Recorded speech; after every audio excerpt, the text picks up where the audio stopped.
One of the really sick things that's happening in the United States is that instead of everybody coming together to get beyond the pandemic, to encourage people to, hey, if you have a reason to go and get tested, go and get tested. And let's support testing and let's grow the number of places where you can get tested.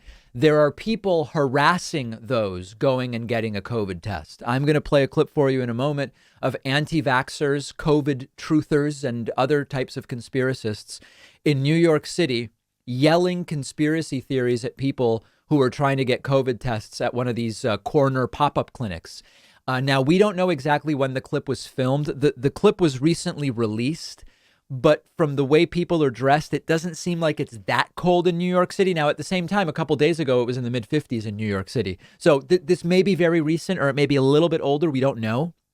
But let's take a look at the video. And what you're going to hear, if you're just listening, is people yelling conspiracy theories and berating people getting tested.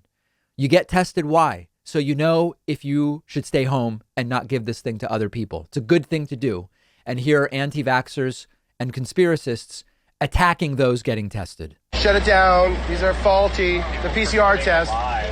Yeah. This is what's creating all these fake numbers and creating more fear. So fake PCR tests are creating fake numbers, which are creating fear. I'll address this substantively in a moment, by the way. Mullis. There's this horrible Do you guys quarantine whenever there's a positive case? You have to quarantine? Using fake testing.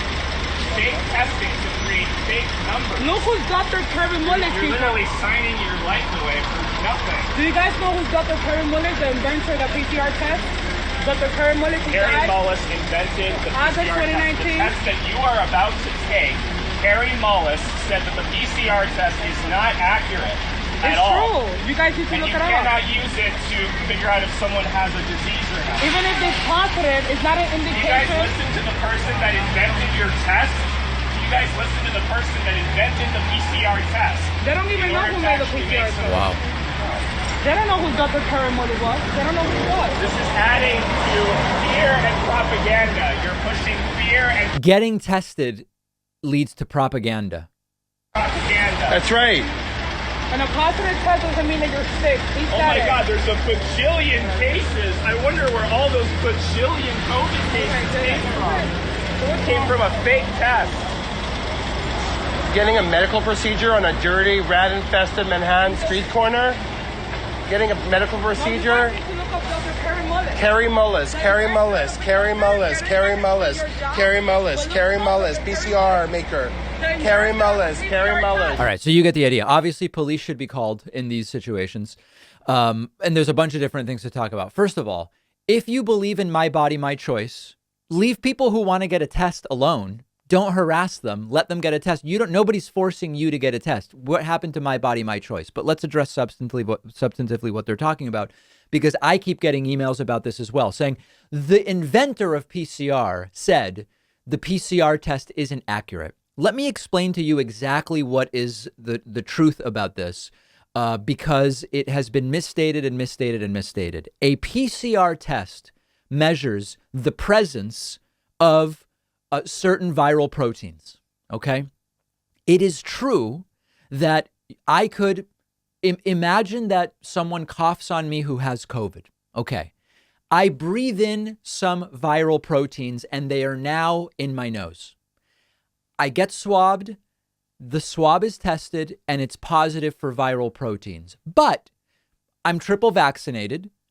My body could be fighting off those viral particles.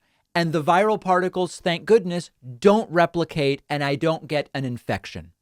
Certainly, it's conceivable that if you swab me at the exact moment where those viral particles that someone coughed on me are in my throat, that I get a positive test and I never get sick because my body fights it off. That's possible. What the PCR test measures is the presence of that virus in the body.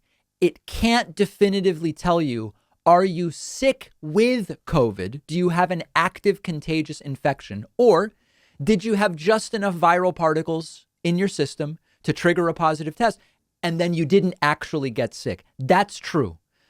Generally speaking, the timing of that specific situation I mentioned is very, very rare. And it doesn't mean that PCR tests shouldn't be used, can't be used, aren't of diagnostic value.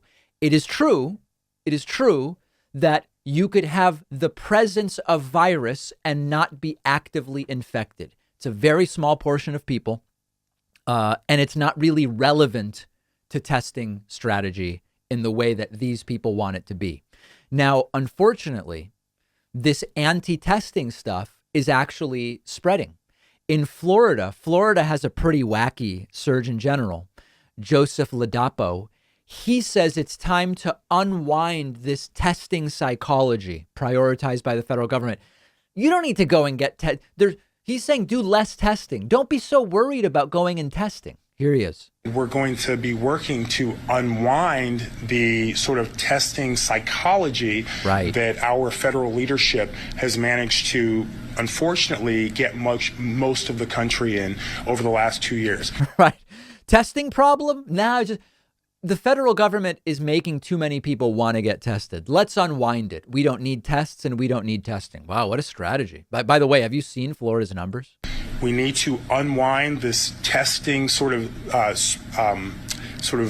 planning and living one's life around testing. Without it, we're going to be sort of stuck in the same cycle. So, it's really time for people to be living, to make the decisions they want regarding vaccination, to enjoy the fact that many people have natural immunity. There you go. Oh, man. Meanwhile, Florida, you'll be told Florida's doing great. Florida hospitalizations are up 200%. Even if Omicron is indeed less severe on a case-by-case percentage basis, as we believe it is, Florida, with a skewing older population, does see plus 200% in terms of hospitalization. So a lot of horrible backwards things going on with something as benign as testing. And that does not bode particularly well. Let me know what you're seeing in your community. Find me on Twitter at dpackman. One of our sponsors is Four Sigmatic, the company best known for their delicious mushroom coffee. Four Sigmatic's mushroom coffee is organic, fair trade, single origin Arabica coffee with both lion's mane and chaga mushrooms. Chaga mushrooms have actually been shown to have potential in supporting the immune system in peer-reviewed studies. I've been drinking Four Sigmatic coffee a lot lately. It actually doesn't taste anything like mushrooms. It just tastes like any delicious coffee, but it's really easy on my stomach, doesn't give me any jittery feeling or a midday crash, and they have over 20,000 five-star reviews. And best of all, if you don't love it, you'll get 100% of your money back because they stand behind their product. You've got nothing to lose by giving it a try. Four Sigmatic is giving my audience up to 40% off and free shipping when you go to foursigmatic.com/Packman. The link is right underneath this video.